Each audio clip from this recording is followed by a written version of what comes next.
Está no ar o consultório, seja muito bem-vindo a este espaço do Porto Canal dedicado à sua saúde e bem-estar. Lúpus significa lobo em latim e este nome foi dado devido às lesões na pele que são muito comuns nesta doença autoimune em que o sistema imunitário, em vez de proteger o organismo, ataca-o, provocando inflamação. No primeiro bloco do programa vamos assinalar o Dia Mundial do Lúpus com o professor Dr. José Miguel Bernardes, médico reumatologista, que no final da nossa conversa e da nossa partilha de informação estará disponível para ouvir a sua dúvida sobre este tema ou também outra pergunta que tenha relacionada precisamente com a especialidade reumatologia.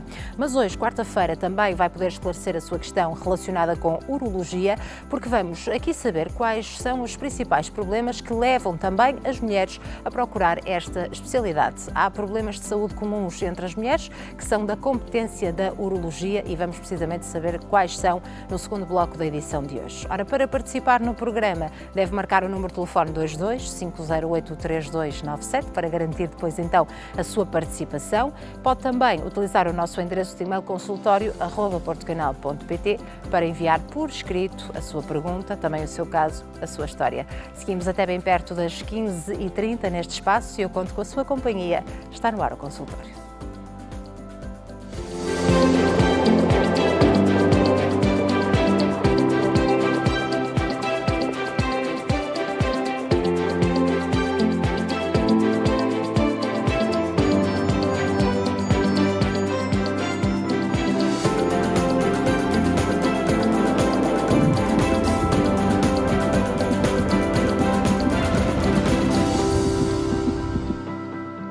Muito obrigada por juntar-se a nós no consultório, este espaço em direto do Porto Canal, dedicado à sua saúde e bem-estar. Não deixe de participar, como de resto pode fazer de segunda a sexta-feira, das 2 às 15h30. Hoje pode aqui esclarecer as suas questões relacionadas com urologia. Para isso deve marcar o número de telefone 22-508-3297 ou utilizar o endereço de e-mail consultório@portocanal.pt, mas também pode preparar a sua pergunta relacionada com reumatologia, porque é a especialidade que se segue, que vai estar em cima da mesa, já que vamos aqui assinalar o Dia Mundial do Lúpus. O nosso convidado é o professor Dr. José Miguel Bernardes, médico reumatologista e membro da Sociedade Portuguesa de Reumatologia. Sr. Doutor, muito obrigada por estar aqui connosco e depois também ajudar os nossos telespectadores. E começávamos, se calhar, por definir, não é? Explicar em que consiste esta doença autoimune, lúpus. Muito bem. Ora, o lúpus é uma doença, sobretudo, do sexo feminino e muito mais prevalente na idade fértil da mulher. Portanto, está dependente de fatores hormonais, de uma predisposição genética e, portanto, nós vamos ter uma proporção de um homem para 10 mulheres, em termos de prevalência. O que não quer dizer que o lúpus no homem não seja grave, que é, e o lúpus na criança também é grave.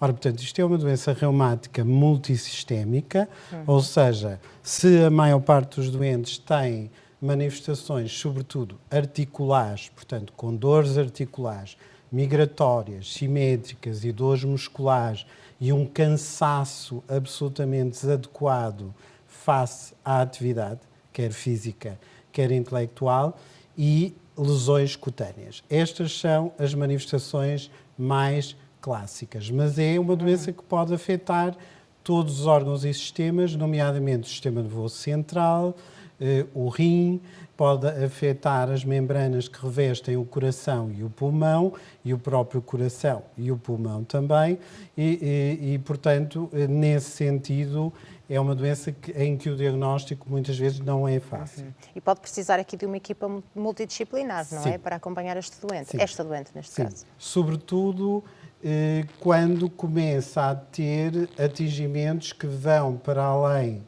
da pele e das articulações, porque quando temos atingimento do rim, por exemplo, vamos precisar de um nefrologista que trabalha connosco. Se tivermos um envolvimento cardíaco, sobretudo envolvimento músculo-cardíaco, podemos precisar de colaboração da cardiologia. Em lesões cutâneas mais complexas, temos também o dermatologista a trabalhar connosco e depois, muitas vezes, nestes doentes, pode também haver atingimento das células do sangue, ou seja, uma anemia, uma baixa de glóbulos vermelhos, uma baixa dos glóbulos brancos, portanto, sejam os neutrófilos e, portanto, têm mais risco de infecções bacterianas, seja dos linfócitos, podem ter mais risco de infecções virais e, em situações extremas, podemos também precisar da colaboração da hematologia clínica. Claro. Mas a especialidade que, no fundo, gera o doente, orienta o doente no seu global e estabelece a estratégia terapêutica e diagnóstica é a reumatologia. Reumatologia, claro. Sr. Doutor, a variedade de sintomas leva-me a perguntar também se é difícil chegar a um diagnóstico, porque, por exemplo, Sim. o cansaço pode ser inespecífico numa fase inicial, não é? Exatamente. Portanto, é muitas vezes difícil o diagnóstico nos primeiros tempos, mas temos que pensar que se estamos a falar de uma alta prevalência numa mulher jovem, portanto, o facto de ter um cansaço inexplicado, dores articulares persistentes, ora migratórias, com ou sem inflamação, porque muitas vezes só tem dor inflamatória e tem dor inflamatória no período de repouso e ao acordar, o que não é normal, Claro, não é? claro. Portanto, não é a seguir a um uso excessivo da articulação. Isso deve-nos fazer pensar que podemos ter aqui alguma causa de sistema que esteja a interferir. Pode também dar emagrecimento e febre, picos febris inexplicáveis. O doente não tem clínica nenhuma de uma infecção, portanto, e tem febre, faz febre e está a perder peso. Portanto, são tudo sinais constitucionais que mostram que o nosso corpo não está bem, a homeostasia não está no seu lugar e, portanto, tem que se estudar. E mesmo após o diagnóstico e o tratamento, que já vamos falar mais à frente, o curso da doença pode ser incerto, portanto, pode haver aqui algumas crises ou episódios? É verdade. Eu costumo dizer que é uma doença muito ingrata para o médico e para o doente. O que é que eu quero dizer com isto?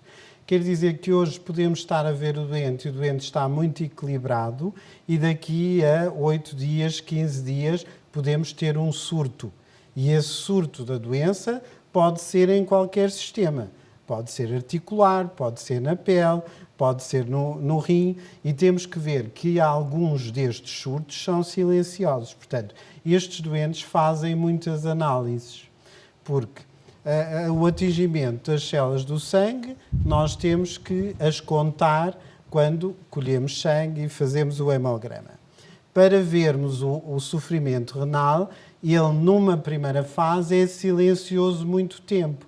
Portanto, tem sempre que colher uma amostra de sedimento urinário e os primeiros sinais é aparecer proteínas na urina, alguns elementos solares na urina ou cilindros. E depois temos o doseamento de autoanticorpos, ou seja, o estudo de autoimunidade, porque estes doentes produzem uma série de anticorpos contra marcadores das células do corpo, nestes sistemas todos, sobretudo marcadores contra o material que está no núcleo das células. E, portanto, daí que estes doentes têm quase todos anticorpos antinucleares positivos, que montam uma resposta imune contra o próprio e contra o conteúdo do núcleo das células. E, portanto, o laboratório é muito importante para o diagnóstico. Mas vai ter um grande impacto na qualidade de vida daquela pessoa, Vai. pelo menos vai ter Sim, que dedicar ali grande parte do seu tempo a ter um acompanhamento. Sim, e como eu falei, este sintoma do cansaço, por exemplo, os doentes com lúpus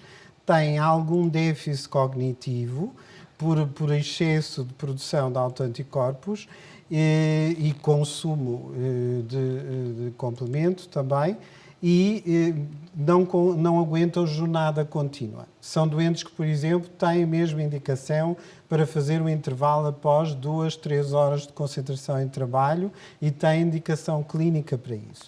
Claro que a inflamação articular e as dores articulares e musculares são incapacitantes, isso funcionalmente tem muito impacto e, claro, se tiverem envolvimento de órgãos mais importantes, podem precisar, por exemplo, de tratamentos que são só hospitalares ou imunossupressores que são dados só na veia e portanto, isso também impacta na qualidade de vida, na vida profissional e familiar desses doentes. E também há um aspecto muito importante que é a relação da doença com a idade fértil e com a necessidade e o desejo de conceção. Claro. Eu queria desmistificar aqui que hoje em dia uma mulher com lúpus eritematoso sistémico, com a doença bem controlada há 6 meses, pode perfeitamente engravidar. Podem existir alguns autoanticorpos na sua doença, na doença particular dessa doente, que possam exigir fazer uma gravidez hipocoagulada, ou seja, a tomar aspirina e a fazer heparina de baixo peso molecular, fracionada, mas conseguem-se gravidezes com muito sucesso e claro que deve ser planeada e para isso temos uma consulta própria com a ginecologia obstetrícia, porque são gravidezes de risco, mesmo o seguimento fetal em termos de ecocardiograma durante a gravidez, sobretudo em mulheres que têm os anticorpos que se chamam anti-SSA e SSB, levam-nos a que a monitorização cardíaca fetal tenha que ser mais rigorosa, porque esses bebés podem desenvolver bloqueio cardíaco congénito, mas posso dizer que se tivermos esse cuidado todo, claro, tudo organizado, alcançamos gravidezes com muito sucesso e, portanto, desmistificar um pouco aquele mito de que uma mulher com lúpus em idade fértil não pode engravidar. Claro que a gravidez pode agudizar a doença, mas nós estamos lá para isso. Sim. Até porque não deve parar a medicação. Não, e a medicação tem que ser reorganizada, claro, porque há medicamentos que não se podem fazer durante a gravidez e há outros que se têm que fazer forçosamente na gravidez para evitarmos o quê? Abortamentos espontâneos, pré-eclâmpsia, eclâmpsia, que é um termo que os nossos telespectadores já estão agora mais habituados a ouvir, ou o atraso de crescimento intrauterino, ou seja, o bebê não desenvolver bem, ou termos um parto prematuro, ou termos até um lúpus neonatal, porque o bebê pode nascer com lúpus. E, portanto, todo esse cuidado durante a gravidez é feito numa consulta multidisciplinar com o reumatologista e com o obstetra dedicado a este tipo de gravidez. E essa deve de ser uma dúvida frequente. Qual é a probabilidade dos bebés nascerem com lúpus? Sim, mas é pequena. É pequena. Não queria desmistificar isso é raro. Mesmo a situação de bloqueio cardíaco fetal é raro, mas existe um corticoide especial que atravessa a barreira hematoplacentária, que consegue passar a placenta e resolver as situações, a maior parte das situações. Portanto, o que é preciso é a gravidez ser alcançada numa fase de bom controle da doença, a atividade inflamatória adormecida o mais possível e para tudo correr bem. Claro, e se assim for é possível. É um mito também achar-se que esta doença é contagiosa? Ainda é um mito? Eu penso que não. Cada vez menos. Eu penso que isso tem muito a ver com a expressão cutânea, porque algumas lesões cutâneas podem ser muito assustadoras, não é? E, portanto, há sempre aquele receio do contágio. Uma coisa que é muito importante, que nos alerta também para essas lesões cutâneas poderem estar associadas a uma doença deste género, é a fotossensibilidade. Ou seja, as doenças, essas lesões, piorarem com a exposição solar ou só aparecerem, sobretudo, em lesões expostas à luz solar. Portanto, isso, conjuntamente com o cansaço, as dores articulares mais no período de repouso e no início da manhã, o emagrecimento, a astenia, o cansaço desadequado, são tudo sintomas e lesões cutâneas. Claro, a mais clássica é a asa de borboleta na face, mas há todo um conjunto de outro tipo de lesões. Por exemplo, nós até podemos ter um doente que, ao aspecto, é uma lesão psoriasiforme, parece de psoríase, e na realidade é uma lesão lúpica psoriasiforme. Portanto, sobretudo, áreas expostas ao sol, agravamento das lesões com a exposição ao sol, deve-nos alertar para uma etiologia lúpica, portanto, uma causa lúpica estar subjacente às lesões. E, portanto, nestes últimos anos houve uma grande evolução no que diz respeito sim. ao tratamento. Sim. Vai depender aqui também de como a doença se manifesta, mas qual é o tratamento proposto, pelo menos numa fase inicial? Pronto, numa fase inicial, para controlar as queixas articulares e as lesões cutâneas, nós utilizamos 2 grupos de fármacos. Os fármacos sintomáticos, com os anti-inflamatórios, esteroides ou não esteroides. Aqui o corticoide, o lúpus responde bem à corticoterapia. A dose deve ser sempre ajustada ao tipo de manifestação e às vezes se as lesões cutâneas são muito pequenas, podemos utilizar só corticosteroides tópicos, claro, com períodos curtos para descansar a pele.